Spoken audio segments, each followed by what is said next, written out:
Listen closely, because this truth breaks most men. Comfort is not reward.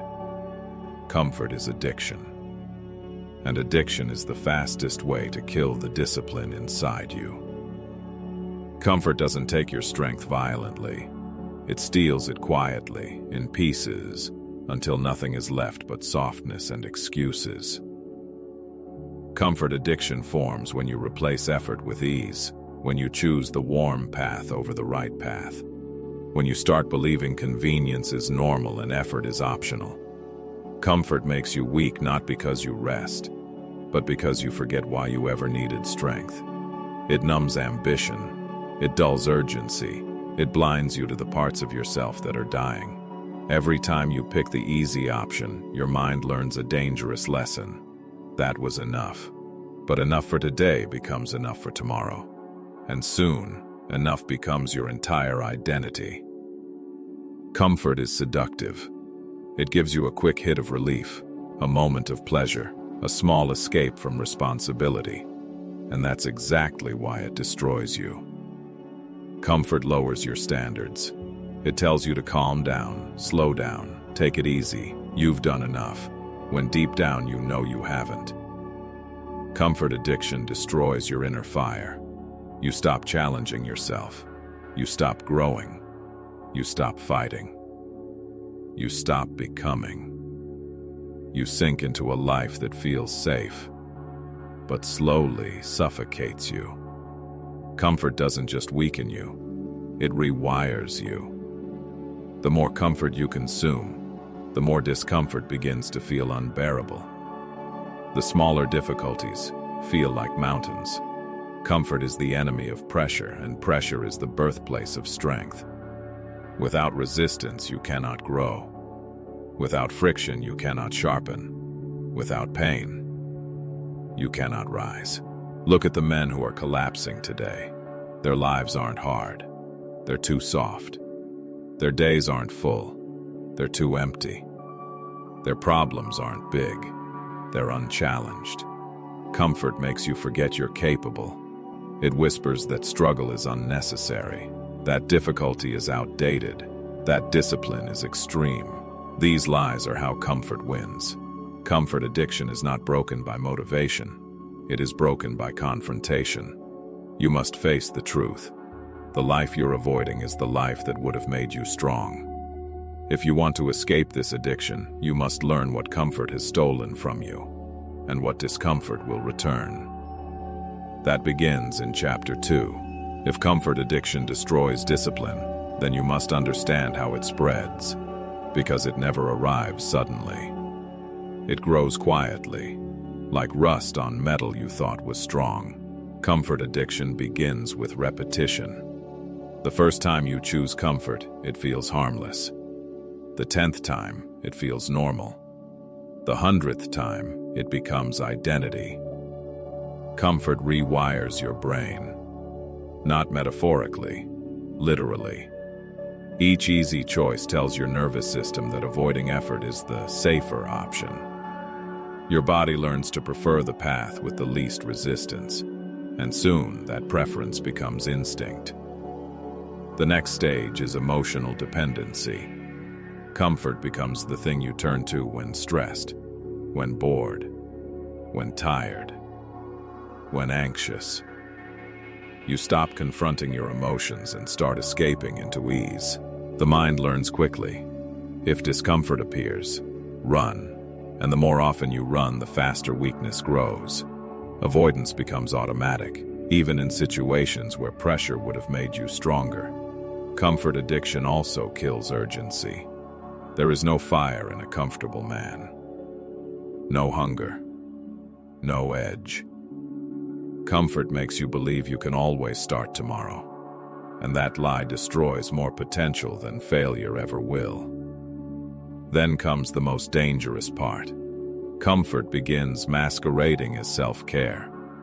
You justify your softness with pretty language. You call laziness rest, distraction recovery, avoidance boundaries. Comfort becomes moralized. Comfort also attacks your identity. Once you avoid discomfort long enough, you no longer see yourself as someone capable of handling it. Your fear grows. Your doubt grows. Your confidence not because you're weak, but because you no longer remember what it feels like to be strong. Comfort reduces your world. You start avoiding situations that demand anything from you: responsibility, discipline, challenge. Your goals shrink to fit your softness. Your standards drop to match your habits. The addiction deepens when you begin adjusting your entire life to maintain comfort. You avoid difficult conversations. You avoid difficult tasks. You avoid difficult people. You avoid anything that requires backbone. Comfort becomes your compass, and it always points backward. Then comes the collapse. When a real challenge appears, you break. Not because the challenge is big, but because your capacity has become small. Your mind has been trained to panic at discomfort. Comfort addiction doesn't just weaken you, it erases you. It strips away the version of yourself you were meant to become. The warrior inside you suffocates, slowly, silently, while comfort sings you to sleep. And here is the final mechanism. Comfort addiction convinces you that you are safe. But safety without strength is the most dangerous vulnerability of all, because the world will test you, and comfort will not protect you. Now that you understand how comfort reshapes the mind, the next chapter shows you why escaping it is not optional. It is necessary if you want to reclaim the discipline you lost. Now that you understand how comfort addiction forms, it's time to face the truth hiding underneath it. The truth most men never confront. Comfort doesn't just weaken your discipline. Comfort weakens your character. It doesn't just slow your growth, it reverses it. The root truth is simple. Comfort removes the very things that create strength in a man. Pressure, friction, responsibility, struggle. Remove these, and the man collapses from the inside out. Comfort destroys urgency. When life feels too easy, you forget what it means to push, to grind, to chase, to fight for anything. Urgency dies first, and when urgency dies, ambition follows. Comfort destroys hunger. Without hunger, a man loses direction. He stops reaching, stops climbing, stops becoming. A hungry man grows. A comfortable man rots. Comfort destroys resilience. Hardship trains the mind to bend but not break. Comfort trains the mind to break at the smallest weight. If nothing tests you, you cannot learn to endure, and if you cannot endure, you cannot rise. Comfort destroys identity. A man who avoids discomfort stops seeing himself as capable, and when identity collapses, discipline collapses with it. How you see yourself determines how you act. Comfort destroys standards. When your life becomes too easy, you start lowering the bar just to feel good about doing almost nothing. You shrink your goals to match your weakness. You call it realistic. Comfort destroys courage. The more you run from discomfort, the more terrifying discomfort becomes. Courage is built through exposure, not escape. Comfort rewires fear into your bones. Comfort destroys emotional strength. When every feeling is obeyed, every feeling controls you. Strong men act through discomfort. Weak men act only when it feels good. Comfort makes sure you never learn the difference. Comfort destroys the warrior inside you. The part of you that was meant to withstand storms, stand in fire, and push against resistance slowly suffocates under the weight of softness. Comfort destroys clarity. Your mind becomes fogged, unfocused, blurry. Comfort feeds distraction. Distraction feeds weakness. Weakness feeds failure. And finally, comfort destroys your future. Because every dream worth having requires effort. Effort that comfort convinces you to avoid. Comfort kills more potential than pain ever will. Now that you see the truth beneath comfort, the next chapter shows you the exact systems you need to escape addiction and rebuild the strength you lost. Now that you know what comfort does to you, it's time to learn how to break it. Not with motivation, but with a system that forces growth, no matter how you feel. There are 3 phases, 3 steps, 3 weapons you must carry if you want to kill comfort at its roots instead of fighting it on the surface. Phase 1 is controlled friction. You must deliberately introduce difficulty back into your life. Small discomforts create large changes. Cold mornings, hard training, stillness without distraction. Friction is the antidote to softness. Phase 2 is structured effort. Effort without structure collapses. Structure without effort stagnates. You need both. A system that tells you when to wake, when to move, how to train, how to grow, and you follow it whether or not you feel like it. Phase 3 is identity reinforcement. Weakness dies when the identity that supports it is no longer allowed to exist. You must stop seeing yourself as someone who needs comfort and start seeing yourself as someone who chooses challenge. Comfort addiction weakens your instincts. This framework rebuilds them. Friction strengthens your body. Structure strengthens your discipline. Identity strengthens your mind. Without friction, your threshold for effort stays low. Without structure, your actions become inconsistent. Without identity, your discipline collapses the moment pressure appears. This is why most men cannot escape comfort. They try to change behavior without changing identity. You cannot act like a strong man if you still see yourself as someone who avoids discomfort. The framework forces you to grow even on days you feel weak. Friction creates momentum. Structure removes negotiation. Identity locks the direction. Comfort will resist this. It will whisper, "It's too hard. It's too much." You can relax. But each time you follow the framework, comfort loses its power over you. This system does not rely on motivation. It relies on repetition. Motivation fails often. Repetition never does. Weakness cannot survive a man who repeats his discipline daily. The framework transforms you from the inside out, not suddenly, but steadily. Not explosively, but permanently. Strength built this way does not fade. Comfort addiction will try to pull you back. It will try to remind you of the softness you used to live in. But once your identity shifts, comfort becomes suffocating, not soothing. Now you understand the system. The next chapter shows you exactly how to apply it in your daily life so comfort never takes control again. You understand the framework. Now you need to understand how it works in the real world and why most men fail to apply it. Weak men don't fail because they lack strength. They fail because they wait for life to be comfortable before they act. They wait for clarity. They wait for motivation. They wait for the right moment. Comfort trains them to delay their entire life. Look at the man who wants to get stronger. He waits until he feels ready. But readiness is a lie comfort uses to keep him soft.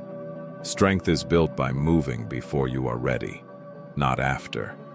Look at the man who wants discipline. He designs routines he never follows. He plans more than he acts.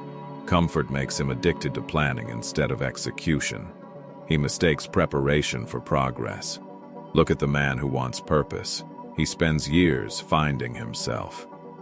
But the truth is simple. You don't find yourself by searching. You find yourself by doing hard things. Purpose is discovered through struggle, never comfort. Look at the man who wants confidence. He waits for it to magically appear before taking the first step. But confidence is the reward for action, not the requirement. Comfort convinces him to stay still and call it thinking. Look at the man who wants to change his life. He starts for one day, stops for 3, starts again the next week. Not because the goal is impossible, but because comfort whispers, "You have time." But the truth is, you don't. You only have today. Every weakness in a man's life comes from the same core problem. Comfort has replaced responsibility. He does not struggle because he doesn't have to. He does not push because the world doesn't demand it. He does not rise because nothing forces him to rise. Breaking comfort begins with one brutal shift. Stop expecting it to feel good. You are not supposed to enjoy the beginning. The beginning is supposed to hurt. Pain isn't a sign to stop. It's the confirmation you're doing the right thing. When you remove comfort as the default choice, your life changes instantly. Mornings sharpen you. Cold toughens you. Silence clears you. Effort hardens you. Comfort stops being your home and becomes your enemy again. A strong man understands this. Comfort is a reward earned, not a lifestyle accepted. Comfort after discipline strengthens you. Comfort without discipline destroys you. Most men mix the order, and that is why they fail. You break comfort addiction by showing your mind who is in control, not by talking, not by waiting, but by acting in moments you used to avoid. Consistently, deliberately, relentlessly, comfort addiction will not die quietly. It will fight. It will negotiate. It will tempt you with the soft path, but you must choose the hard one. Because everything you want is waiting on the other side of resistance. Now that you see the consequences of comfort and the reality inside these examples, the next chapter shows you exactly how to apply the framework every single day until the addiction breaks permanently. Understanding comfort addiction is important, but escaping it requires action. Real action. Not theories. Not ideas. Not intentions. Routines that punch comfort in the mouth every single day. Here is how you break comfort and rebuild discipline in the real world. First, make discomfort your morning ritual. Comfort starts its attack the moment you wake. Beat it immediately. Cold water, early movement, a task done before the mind can negotiate. When you win the morning, comfort loses its strongest weapon. Second, remove soft triggers from your environment. Comfort thrives in easy access. The phone beside your bed, the food that requires no effort, the distractions that pull you away from your purpose. Change your environment and you change your instincts. Third, schedule friction. If you don't plan difficulty, your mind will avoid it. Training, reading, work, silence, all should have a time and place. Structure beats softness. Fourth, follow through, even when your emotions resist. Comfort addiction is emotional weakness disguised as self-care. You cannot trust how you feel in the moment. You must trust what you decided before the moment arrived. Fifth, practice micro-endurance. Small moments of resistance repeated daily build a mind that no longer needs comfort to function. Hold the plank for 20 more seconds. Read for 5 more minutes. Walk when you want to scroll. The mind adapts. The body follows. Sixth, starve distractions. Every wasted hour is stolen by comfort. Delete apps. Turn off notifications. Make your phone boring. Make your goals exciting. Comfort loses power when distraction loses access. Seventh, adopt a no-retreat mindset. Weak men look for exits. Strong men remove escape routes. You do a task until it's finished because that's who you've decided to be. Not sometimes. Always. Eighth, confront resistance head-on. When you feel avoidance rising, attack it immediately. Start the task. Move your body. Change your environment. Resistance grows stronger the longer you stare at it. Move first. Think later. Ninth, end your day with brutality and honesty. Ask yourself, where did comfort win today? No judgment, just truth. Awareness is the enemy of addiction.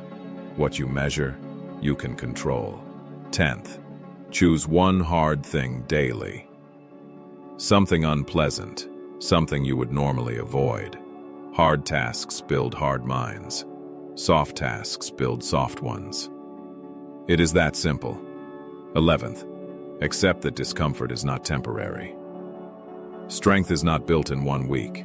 Breaking comfort addiction requires months of friction, and that is exactly what makes it real. Easy things do not change men. Hard things do. Apply this system long enough and comfort will lose its grip on you. You will rise not because life got easier, but because you became stronger. And when that transformation begins, comfort will no longer tempt you. It will disgust you. That is where chapter 7 begins. Now that you've learned how to escape comfort and rebuild the discipline comfort destroyed, there is one final truth. The truth that separates the weak from the unbreakable silence is where your new identity is forged. Not in noise, not in motivation, not in applause, but in the quiet moments where no one knows who you're becoming. Comfort used to be the place you hid. Now it becomes the place you refuse to return to. The old version of you lived in softness. The new version rises through friction. When you walk away from comfort, you walk away from the man who betrayed you, the man who negotiated, the man who postponed, the man who feared the hard path. You do not hate him, but you cannot stay him. Strength is not built through inspiration. It is built through isolation. Through mornings where you move because you must. Through nights where you resist because you refuse to fall back. A disciplined life is quiet, not empty, focused, not lonely, intentional, not numb, sharply aware of what matters and brutal about what doesn't. The man who escapes comfort does not crave ease anymore. He craves clarity, direction, progress. He seeks the friction that forges him. He stops asking for the easy life and begins preparing for the real one. Comfort addiction dies the moment you stop compromising with yourself. When you say, "I will do what must be done, whether or not I feel like it," that is the moment discipline becomes identity. Hard men are not born. They are shaped. Shaped by repetition. Shaped by resistance. Shaped by every quiet, invisible struggle that comfort begged them to avoid. You are becoming that man now, not because you shouted it, but because you acted it. Hard mornings, uncomfortable tasks, cold clarity, daily resistance. Comfort will try to return. It will disguise itself as rest, as balance, as reward. You will recognize it instantly, because you have seen the damage it caused. You do not need comfort. You need direction. You need pressure. You need challenges that sharpen you into someone you respect. Comfort creates regret. Discipline creates identity. When you step into the silence of your life, you will hear something new. The quiet strength of a man who no longer negotiates with his weakness. A man who commands himself. This is your new path. Not ease, not softness, not the slow death of comfort, but the steady rise of discipline. Walk forward and do not look back.